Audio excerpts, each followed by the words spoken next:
Bismillahirrahmanirrahim. Assalamualaikum warahmatullahi wabarakatuh.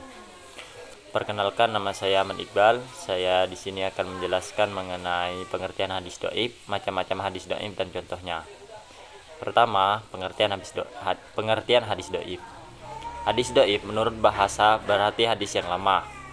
Artinya hadis yang tidak kuat. Sedangkan secara istilah para ulama terdapat perbedaan rumusan dalam mendefinisikan hadis dhaif ini. Akan tetapi pada dasarnya maksudnya tidak berbeda. Beberapa definisi diantaranya adalah sebagai berikut. 1. Hadis yang di dalamnya tidak terdapat syarat-syarat hadis sahih dan syarat-syarat hadis hasan. Yang kedua, hadis yang hilangnya salah satu syarat dari syarat-syarat hadis makbul, hadis sahih atau hadis hasan. Yang ketiga, pada definisi yang ketiga ini disebutkan secara tegas bahwa hadis dhaif adalah hadis yang salah satu syaratnya hilang. Para ulama memberikan batasan bagi hadis dhaif. Hadis dhaif adalah hadis yang tidak menghimpun sifat-sifat hadis. Untuk selanjutnya mengenai kriteria hadis dhaif. Adapun kriteria hadis dhaif adalah di mana ada salah satu syarat dari hadis sahih dan hadis hasan yang tidak terdapat padanya, yaitu sebagai berikut. 1. Sanadnya tidak bersambung. Yang kedua, kurang adil perawinya. Yang ketiga, kurang dobit perawinya. Yang keempat, ada syadz atau masih menyelisih dengan hadis yang diriwayatkan oleh orang-orang yang lebih sikoh dibandingkan dengan dirinya. Yang kelima, ada illat atau penyebab samar dan tersembunyi yang menyebabkan tercemarnya suatu hadis sahih meski secara dohir terlihat bebas dari cacat. Dengan demikian, hadis dhaif bukan saja tidak memenuhi syarat hadis sahih, juga tidak memenuhi persyaratan hadis hasan. Macam-macam hadis dhaif. Secara garis besar, yang menyebabkan suatu hadis digolongkan menjadi hadis dhaif dikarenakan dua hal, yaitu gugurnya rawi dalam sanadnya. Yang kedua, adanya cacat pada rawi atau matan. Hadis dhaif karena gugurnya rawi. Yang dimaksud dengan gugurnya rawi adalah tidak ada satu, dua, atau beberapa rawi yang seharusnya dalam satu sanad, baik pada permulaan sanad, pertengahan, maupun akhirnya. Adapun hadis dhaif karena gugurnya rawi dibagi menjadi beberapa diantaranya. Pertama, hadis mursal.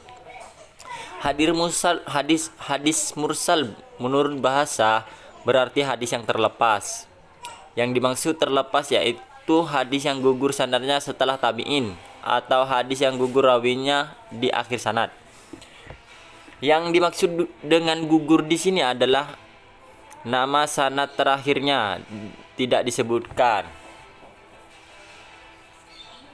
Yang dimaksud rawi di akhir sanad yaitu rawi pada tingkat sahabat.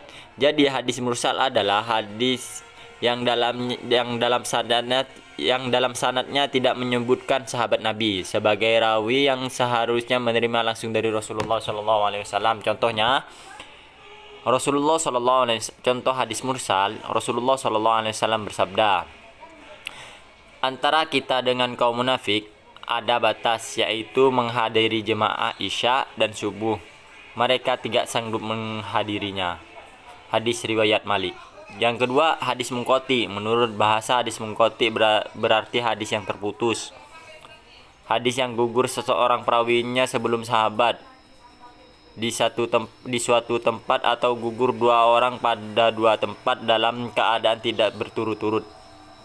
Para ulama memberikan batasan hadis munqati adalah hadis yang gugur atau dua rawi tidak beriringan menjelang akhir sanadnya. Bila rawi di akhir sanadnya adalah sahabat Nabi, maka menjelang akhir sanadnya adalah tabi'in.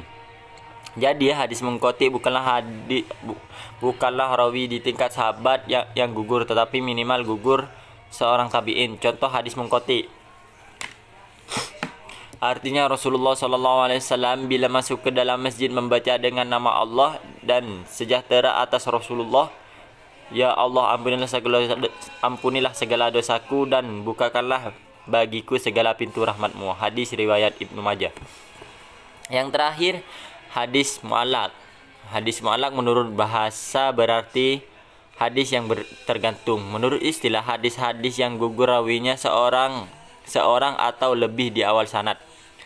Keguruan ingkito sanad pada hadis mu'allaq dapat terjadi pada sanad yang pertama, pada seluruh sanad atau pada seluruh sanad selain sahabat. Contoh hadis mu'allaq.